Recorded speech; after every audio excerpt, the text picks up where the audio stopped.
আসসালামু আলাইকুম ওয়া রাহমাতুল্লাহি ওয়া বারাকাতুহু। হযরত আবু বকর রাদিয়াল্লাহু তাআলা আনহু এর ইসলাম গ্রহণের বিবরণ। আবু সাঈদ খুদরি রাদিয়াল্লাহু তাআলা আনহু থেকে তিরমিজি আর ইবনে হিব্বান বর্ণনা করেন, খিলাফতের সম্পর্কে বাক বিদণ্ডের সময় আবু বকর রাদিয়াল্লাহু তাআলা আনহু বলেন, খিলাফতের ব্যাপারে আমি তোমাদের চেয়ে বেশি হকদার নই কি? আমি কি সর্বপ্রথম ইসলাম গ্রহণ করিনি? আলী রাদিয়াল্লাহু তাআলা আনহু বলেন, সর্বপ্রথম আবু বকর সিদ্দিক রাদিয়াল্লাহু তাআলা আনহু ইসলাম ধর্ম গ্রহণ করেছেন। এটি ইবনে আশাকির কর্তৃক বর্ণিত।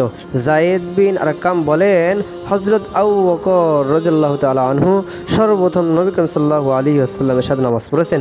ইবনে সাদ বলেন, আবু বকর রাদিয়াল্লাহু তাআলা আনহু সর্বপ্রথম ইসলাম ধর্ম গ্রহণ করেছেন। সাহাবী বলেন, আমি ইবনে আব্বাসকে জিজ্ঞেস করলাম, সর্বপ্রথম কে মুসলমান হয়েছে? তিনি বললেন, আবু বকর। আর তুমি কি হাসসাসের কবিতা শোনোনি? কবিতার অর্থ, তুমি যখন কোনো ভালো মানুষের অবদান স্মরণ করবে তখন আবু বকর রাদিয়াল্লাহু তাআলা আনহু অবদান স্মরণ করো। তিনি জগৎ বিখ্যাত পরহেজগার, ন্যায়পরায়ণ ও সংযমী। নিজ প্রচেষ্টায় লোকদের পবিত্র করেছেন। তিনি আল্লাহর প্রতি নির্ভরশীল। হেরা গুহায় নিজ নেতা হযরত মুহাম্মদ সাল্লাল্লাহু আলাইহি ওয়াসাল্লামের নবী করিম সাল্লাল্লাহু আলাইহি ওয়াসাল্লামকে সেবাকারী ছিলেন। তিনি সর্বপ্রথম নবী করিম সাল্লাল্লাহু আলাইহি ওয়াসাল্লামকে সত্যায়ন করেছিলেন। এটি তাবারানী কর্তৃক বর্ণিত হয়েছে। মাইমুন বিন মিহরানকে ফুরাত বিন সাহেব জিজ্ঞেস করলেন, আপনার কাছে হযরত আলী না হযরত আবু বকর কে বেশি উত্তম? এই কথা শুনে মাইমুন রেগে বললেন, কাঁপতে কাঁপতে বললেন, আমি বুঝতে পারছি না এই মুহূর্তে জীবিত আছি কি না, কারণ এটা তো উভয়কে পরীক্ষা করার সময়। দুজনই মহান আর ইসলামের জন্য নিবেদিত প্রাণ ছিলেন। এরপর প্রশ্ন করা হলো যে কে প্রথম ইসলাম ধর্ম গ্রহণ করেছেন, হযরত আবু বকর নাকি হযরত আলী? তিনি বললেন, হযরত আবু বকর রাদিয়াল্লাহু তাআলা আনহু বুহাইরা পাদ্রীর যুগে ইসলাম গ্রহণ করেন আর হযরত খাদিজা রাদিয়াল্লাহু তাআলা আনহু এর বিয়ের ব্যাপারে চেষ্টা করেছেন। সে সময় হযরত আলীর জন্ম হয়নি। অনেক সাহাবা ও তাবি অভিমত হচ্ছে হযরত আবু বকর রাদিয়াল্লাহু তাআলা আনহু সকল সাহাবার পূর্বে ঈমান এনেছেন। কেউ কেউ বলেন হযরত খাদিজা রাদিয়াল্লাহু তাআলা আনহু সর্বপ্রথম মুসলমান হয়েছেন। উভয় অভিমতকে এভাবে সমান করা হয়েছে যে সর্বপ্রথম মুসলমান হয়েছে পুরুষদের মধ্যে আবু বকর রাদিয়াল্লাহু তাআলা আনহু এবং তরুণদের মধ্যে হযরত আলী রাদিয়াল্লাহু তাআলা আনহু এবং নারীদের মধ্যে হযরত খাদিজা রাদিয়াল্লাহু তাআলা আনহু। সুন্দর সময়টি সাধন করেছেন ইমাম আজম আবু হানিফা রহমতুল্লাহি আলাইহি। মুহাম্মদ বিন হানাফি রহমতুল্লাহি আলাইহিকে সালেম বিন জাদ জিজ্ঞেস করলেন, আবু বকর কি সর্বপ্রথম ঈমান এনেছেন? তিনি বললেন, না। প্রশ্ন করা হলো, তবে কেন তিনি এত প্রসিদ্ধতা লাভ করলেন? তিনি বললেন, ইসলাম গ্রহণ থেকে মৃত্যু পর্যন্ত সকল মুসলমান থেকে তিনি শ্রেষ্ঠ। এটি ইবনে আবি শাইবা রাদিয়াল্লাহু রহমতুল্লাহি আলাইহি কর্তৃক বর্ণিত। মুহাম্মদ বিন সাদ তার পিতাকে জিজ্ঞেস করলেন, আবু বকর কি প্রথম ঈমান এনেছেন কি? তিনি বললেন, না, তবে তার ঈমান আমাদের সবার চেয়ে উত্তম ছিল। তার পূর্বে 5 জনেরও বেশি ইসলাম গ্রহণ করেছেন। এটি ইবনে আসাকির কর্তৃক বর্ণিত।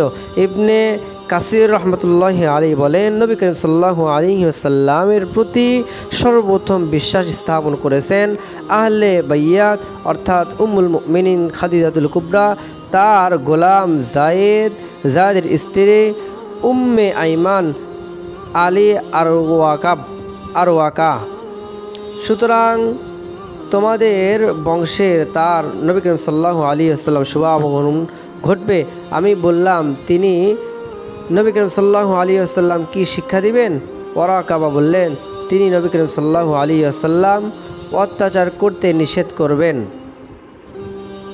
সুতরাং যে সময় নবী করিম সাল্লাল্লাহু আলাইহি ওয়াসাল্লাম আবির্ভাব হয় সাথে সাথে আমি তাকে নবী করিম সাল্লাল্লাহু আলাইহি ওয়াসাল্লাম সত্যায়ন করি। এটি ইবনে আশাকির কর্তৃক বর্ণিত। হযরত মুহাম্মদ বিন আব্দুর রহমান বলেছেন, নবী করিম সাল্লাল্লাহু আলাইহি ওয়াসাল্লাম বলেন, আমি যখন ইসলামের দাওয়াত দিয়েছি সবার অন্তরে কিছু না কিছু সন্দেহ এসেছে, কিন্তু আবু বকর সিদ্দিক রাদিয়াল্লাহু তাআলা আনহু যখন আমি ইসলামের প্রতি আহ্বান করলাম, তখন তিনি যে কোনো চিন্তা ছাড়াই ইসলাম ধর্ম গ্রহণ করেন।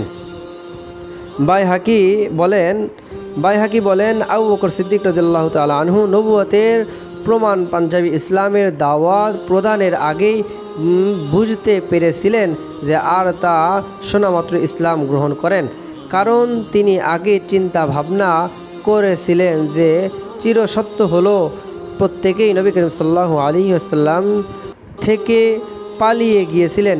কিন্তু আবু বকর সিদ্দিক রাদিয়াল্লাহু তাআলা আনহু জাহেলিয়াতের যুগেও সিদ্দিক ছিলেন, যেমনটি ইসলামের যুগে ছিলেন। নবী করিম সাল্লাল্লাহু আলাইহি ওয়াসাল্লাম বলেন, আমি যাকেই মুসলমান হওয়ার জন্য বলেছি সেই আমার কথা শুনে পুনরাবৃত্তি করেছেন আর দলিল চেয়েছেন। কিন্তু কুফার পুত্রে আবু বকর আমি ইসলামে গ্রহণ করতে বললে তিনি সাথে সাথে ইসলাম ধর্ম গ্রহণ করেন। আবু দারদা থেকে ইমাম বুখারী রহমতুল্লাহি আলাইহি বর্ণনা করেন যে নবী করিম সাল্লাল্লাহু আলাইহি ওয়াসাল্লাম বলেছেন, তোমরা কি আমার বন্ধুকে ত্যাগ করবে? তিনি সেই ব্যক্তি। যখন আমি বললাম আমি রাসূল সাল্লাল্লাহু আলাইহি ওয়াসাল্লামকে আমাকে তোমাদের হেদায়েতের জন্য পাঠিয়েছেন, তখন তোমরা মিথ্যা প্রতিপন্ন করেছো, কিন্তু সে সময় আবু বকর আমাকে সত্যায়ন করেছেন। আলহামদুলিল্লাহ, আজকের ভিডিওটি এই পর্যন্তই। সবাই ভালো থাকবেন, সুস্থ থাকবেন এবং নতুন নতুন ভিডিও পাওয়ার জন্য আমার সাথেই থাকবেন। ভালো থাকবেন। আসসালামু আলাইকুম ওয়া রাহমাতুল্লাহি ওয়া বারাকাতুহু।